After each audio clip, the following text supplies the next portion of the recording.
Denmark has decided to become independent from fossil fuels for the sake of the climate, the economy, and in order to ensure the security of supply.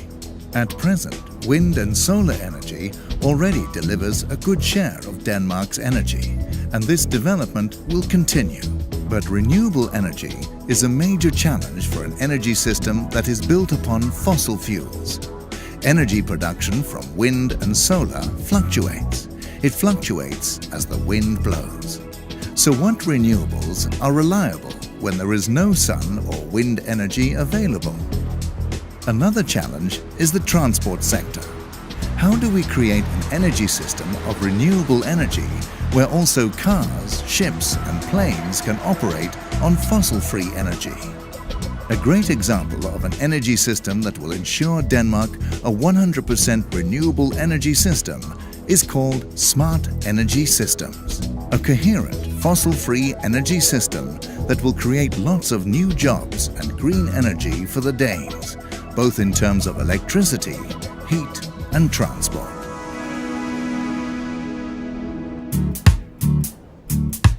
The northern region in Denmark is one of the places where they are most advanced in the development of smart energy systems. A description of the future intelligent energy system is also a journey around the northern region, to places where they are in the process of testing and implementing new technologies.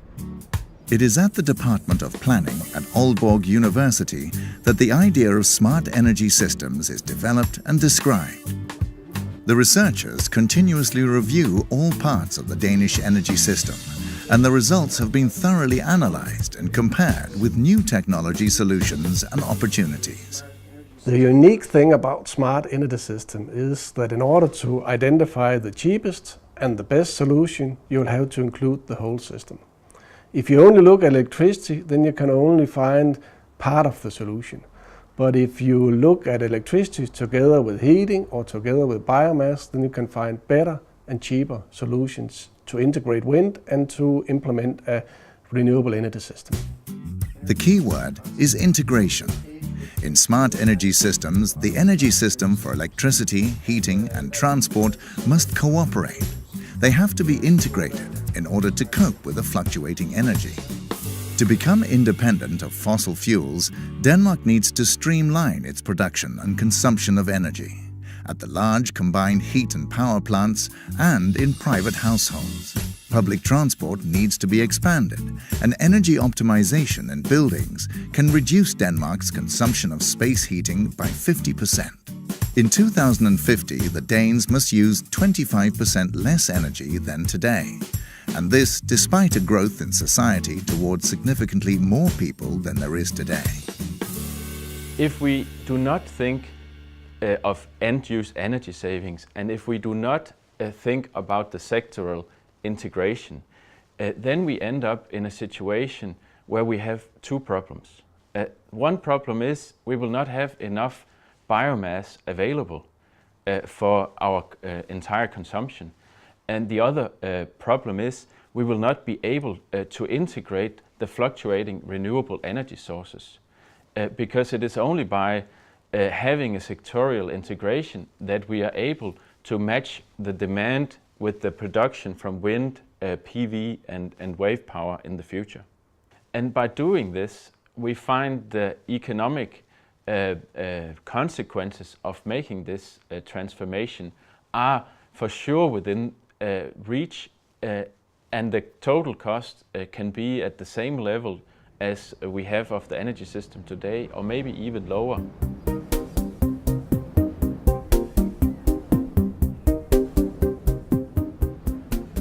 Wind, solar and wave power will provide 50% of Denmark's energy in the future. The remaining 50% of our energy production will mainly come from non-food-based biomass, wood and straw, all provided by Danish agriculture and forestry. In the smart energy system, the use of biomass is carefully assessed so that it does not become unsustainable. It is important that Denmark does not overconsume biomass, since this will start to affect other sectors such as food production. Therefore, the biomass needs to be used efficiently and correctly.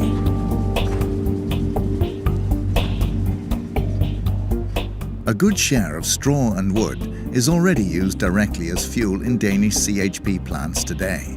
With new technology, biomass, straw and wood can be utilized to create even more energy.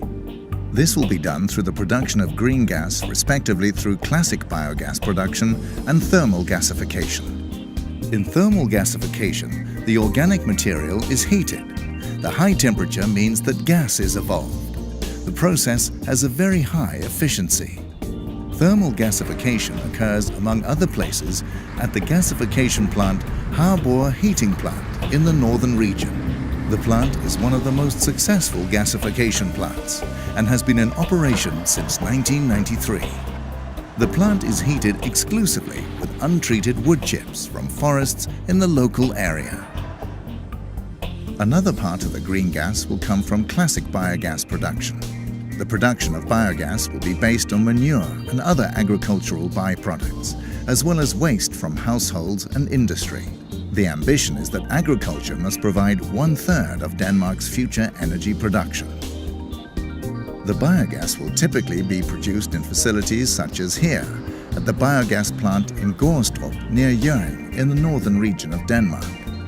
88% of the biomass the plant uses comes from aerial farms that transport approximately 300,000 tons of manure to the plant.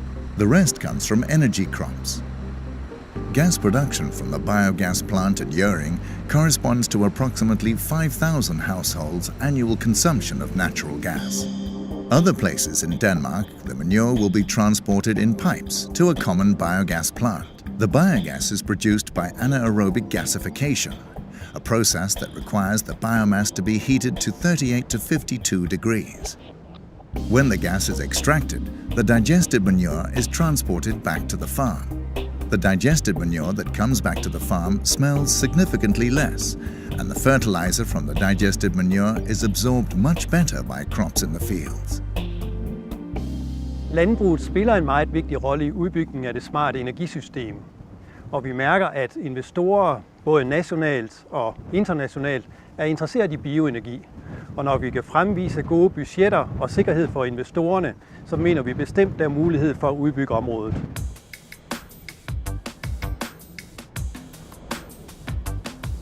The green gas can be used in different ways in the energy system. A part of it will be used directly at the CHP plants, where the turbines will be converted from coal to gas. Other parts of it will be used for fuel cells. Gas turbines and fuel cells are very efficient and can quickly be switched on and off. This creates flexible power plants that effectively can adapt production to the fluctuating energy from sun and wind. The CHP plants will hereby continue to be an important part of the Danish energy system. The electricity produced at CHP plants is sent to the national power grid. In total, the green gas, wind and solar could produce all the electricity Danes need. The large amount of heat, which is a residue from the CHP electricity production, will be allocated to the 405 local district heating suppliers, who are spread out across the country. The district heating system in Denmark supplies around 1.6 million houses with heating. The district heating system connects the electricity sector to the heating sector. When there is a surplus of wind power, the combined heat and power plants can reduce their electricity and heat production.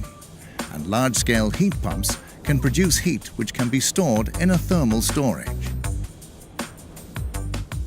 The many homes outside the urban district heating systems will be supplied with heat from heat pumps that get their energy from the power grid. Heat pumps require burial of a water pipe to about 1 meter in depth, as it uses the difference between the temperature in the air and in the ground.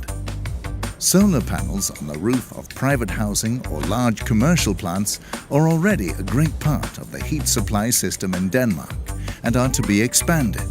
In addition, heat will also be produced from geothermal plants, where heat is extracted from the high temperatures underground.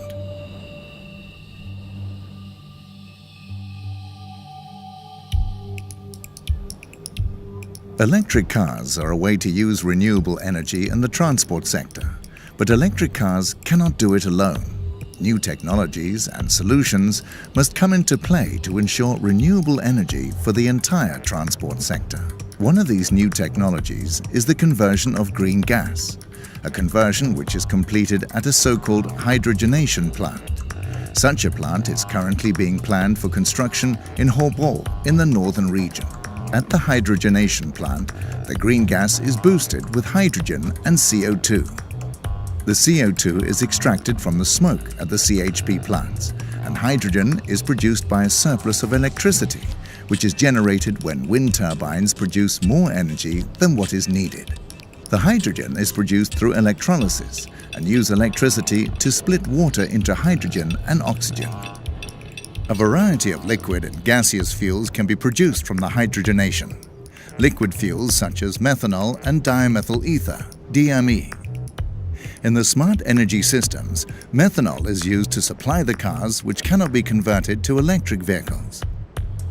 That's right, methanol is one of the solutions that can bring us to 100% renewable energy within transport. The main problem to put transport on renewable energy is that if we don't think about this in a holistic way, we will not have enough biomass resources to make the transformation. If we use the technologies, the first and second generation technologies that are being focused on today, we will simply not have enough biomass available for covering both the balancing in the electricity sector and the needs in industry and also all the needs that we have in the transport sector. If we focus on the transport sector, we need of course to have the personal vehicles on electric or battery electric vehicles. But then we have all the heavy transport in trucks, we have ships and we have aviation. And here there are a number of solutions that we can use, and one of them is methanol, another could be methane. However, for both of these we need to find some ways where we can get power from wind or from PV into the fuels that we run the trucks, ships and planes on. If we don't do that, then we will not have sufficient biomass resources available for the transport sector. The green gas can also be used directly in the transport sector. This will require gas tank stations and a conversion of car engines. Direct use of electricity should be priority number one. However, green gas may be used to supplement, most likely in trucks and ships. Green gas can also be applied to the national natural gas grid. Green gas is in fact, when it is cleaned, chemically the same as natural gas. The natural gas grid allows for storage of great amounts of gas. It occurs in caverns, which are large cavities in the underground. Here it is possible to store 25% of Denmark's annual gas consumption. As the natural gas in the North Sea runs out, it is possible for green gas to gradually replace natural gas in the Danish gas system. At the same time, green gas can create the much-needed balance between production and consumption in the Danish energy system. When there is a lot of sun and wind, then they produce green gas. And when there is less sun and wind, they use green gas. And that's the whole idea of smart energy systems, to combine green gas and the integration of wind and solar and make this all work.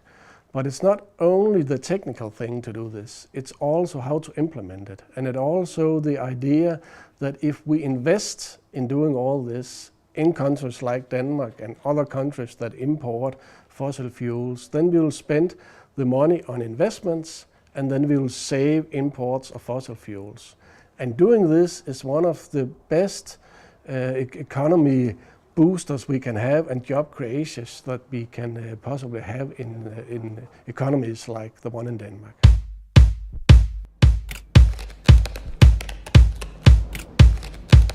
With the initiation of smart energy systems, Denmark will have an integrated and sustainable energy system where energy is produced, stored and consumed efficiently. Smart energy systems will ensure that energy is no longer produced at a few central power plants. In the future, a great deal of energy in Denmark will be produced locally. One example is Mariager Fjord municipality in the northern region.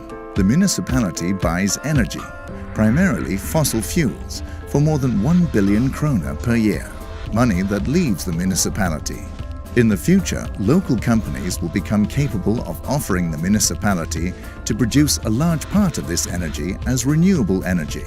This will mean a significant boost in terms of new and lasting jobs, as well as a contribution to a significantly improved economy in the municipality and for Denmark as a whole.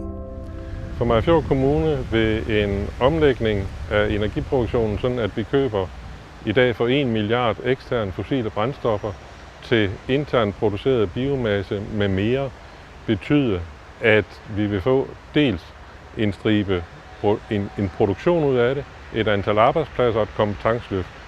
Hvis vi laver det regnestykke, at en arbejdsplads skal omsætte 1-2 millioner kroner om året, og dividere det op i 1 milliard, jamen så får du de der 500-1000 arbejdspladser over den periode, som det vil tage at få lavet den her omlægning til vedvarende energi, som vi kan være selvforsynende med. Vi har regnestykker, vi har undersøgelser, der viser, at det potentiale er til stede, og så skal vi have systemerne til at passe sammen. Der er også noget, der hedder afgiftssystemer og den slags ting der. Men kan man få det hele til at passe sammen og leve op til regeringens vision 2050, så er det en vej frem, der vil betyde meget for den lokale økonomi. The self-produced energy and local ownership will mean a remarkable increase in supply security in Denmark. Regardless of what may happen on the international political scene, no one will be able to shut down energy supply to the Danes. Last but not least, an integration of smart energy systems will mean that Denmark becomes emancipated from fossil energy, which benefits the environment, the climate, and the economy.